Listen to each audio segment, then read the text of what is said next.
is Adam House again from Combat Veterans and Disabled Veterans for Ron Paul, host of The Language of Liberty on blogtalkradio.com, and I have just been to the Republican Party headquarters in Thomasville, Georgia.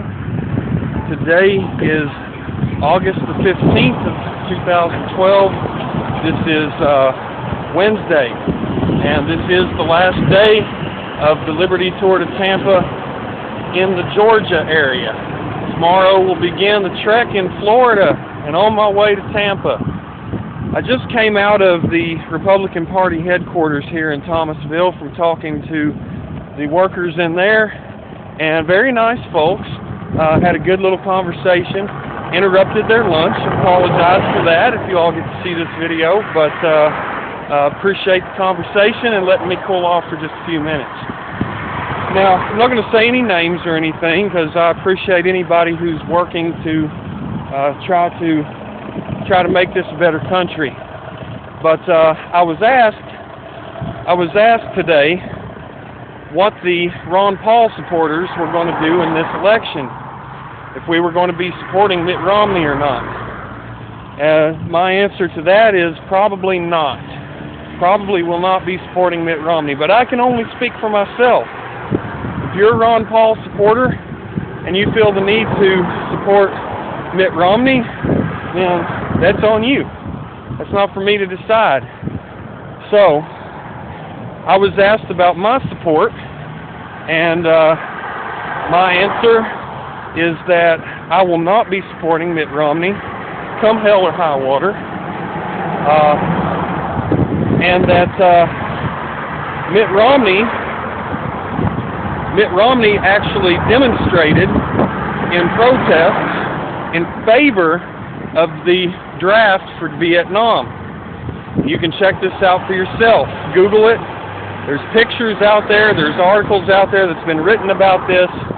Mitt Romney supported the draft to take soldiers off to Vietnam to die in that war, but he himself got deferment so he didn't have to go.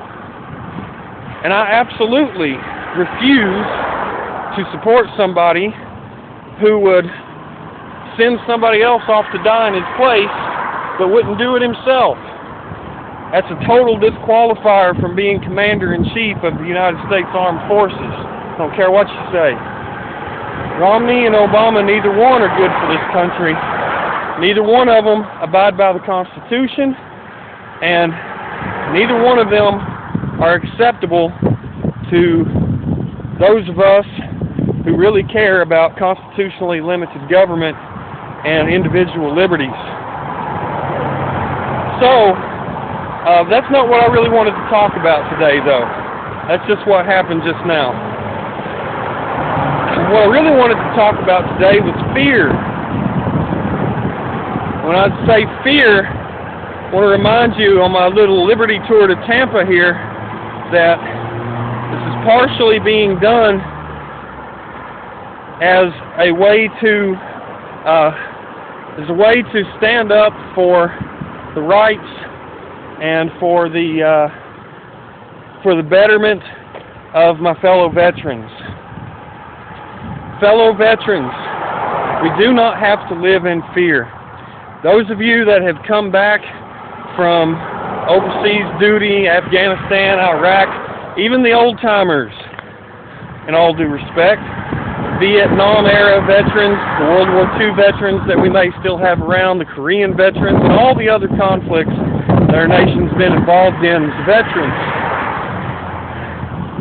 You get out of the military, you may be given a disability rating through the VA.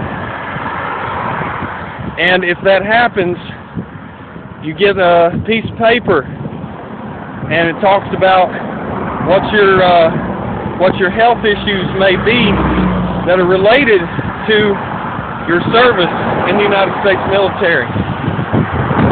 Some people have some pretty severe injuries.